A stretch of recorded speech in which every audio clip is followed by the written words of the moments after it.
Cult classic తీసేసి ఇప్పుడు cult క్లాసిక్లు commercial సినిమాలు అని చెప్పి మాట్లాడుకుంటున్నాం.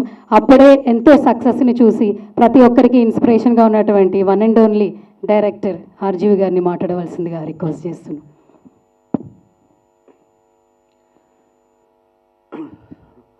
అన్నిటికన్నా ముందు నాకు నట్టి కుమార్ గారికి మధ్యన జరిగిన రక్త చరిత్ర తర్వాత మళ్ళీ మేము ఒకే స్టేజ్ మీద మళ్ళీ రక్త చరిత్ర ఈసారి ఫ్రెండ్స్గా కలిసిపోయి రిలీజ్ చేయడం అనేది ఒక ఆబ్వియస్లీ మీ రియాక్షన్ బట్టి తెలిసిపోయింది సార్. యా, ఇప్పుడు ఈ సందర్భంగా ఒక సీక్రెట్ చెప్తాను. ప్రతీకారమే లోక వినాశకం మహాత్మా గాంధీ, ప్రతీకారమే పరమ సోపానం Mahabharatam.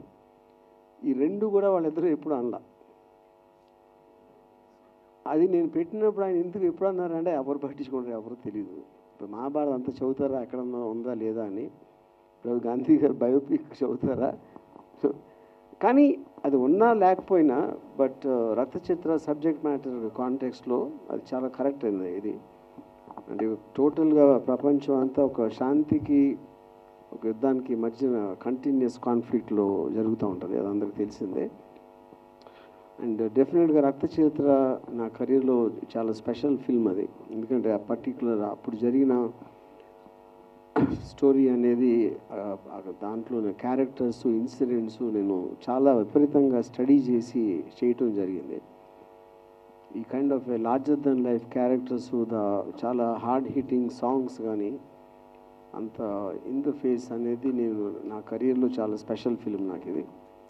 And I'm very happy that Murali గారు నటి గారు ఈ సినిమాని మళ్ళీ రిలీజ్ చేస్తున్నారు ఆన్ 17 జూలై.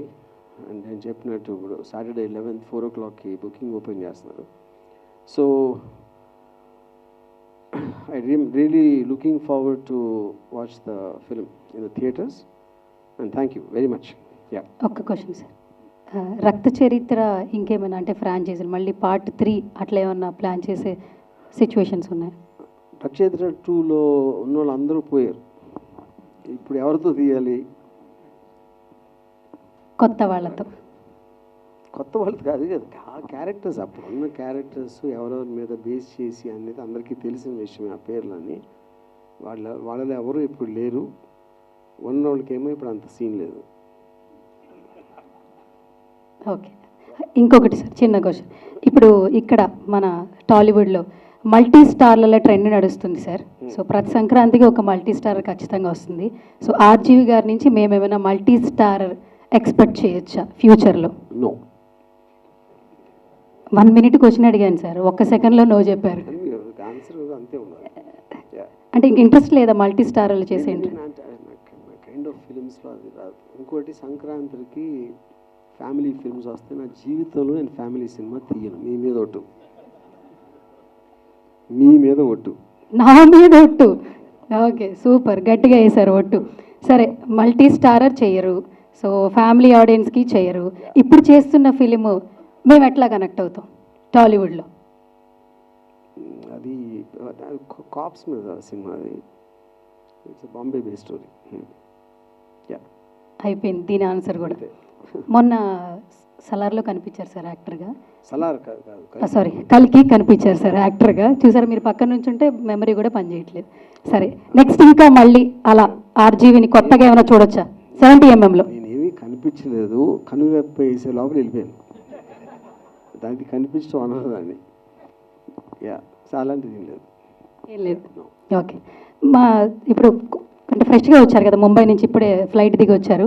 ఇక్కడ చాలామంది శత్రువులు ఉన్నారు, మీరు అన్నట్టు మిత్రులు. అంటే నన్ను ఎవరు ప్రేమించరు అన్నారు, బట్ ప్రేమించే వాళ్ళు కూడా ఉన్నారు ఇక్కడ. సో వాళ్ళందరికీ ఏమైనా చెప్తారా, ఆర్జీవి ఏమైనా చెప్తారా? నేను ఎవరికి ఏమి చెప్పను, ఎవరు చెప్పింది నేను విన్నాను. చాట్ జీపీటీ మాట వింటున్నారుగా, మనుషులతో ఉండరు. ఎందుకు సార్ అంత పెద్ద డెసిషన్ తీసుకున్నారు? ఇంతకుముందు మనుషులతోనే ఉండేవాళ్ళు కదా మాట్లాడేవాళ్ళు, ఇప్పుడు ఫ్రెండ్స్ అయ్యారు నట్టి గారు కూడా. నేను చిన్నప్పటి నుంచి అంతే. తర్వాత ఏమైనా మారుతారా సార్? నో. ముంబై వెళ్ళినా మారలేదు? నో. ఓకే, ముంబై వెళ్ళిందే మారదు కాబట్టి సార్. అంతే.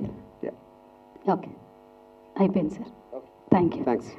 Thank you. We have a Q&A session, so chairs well.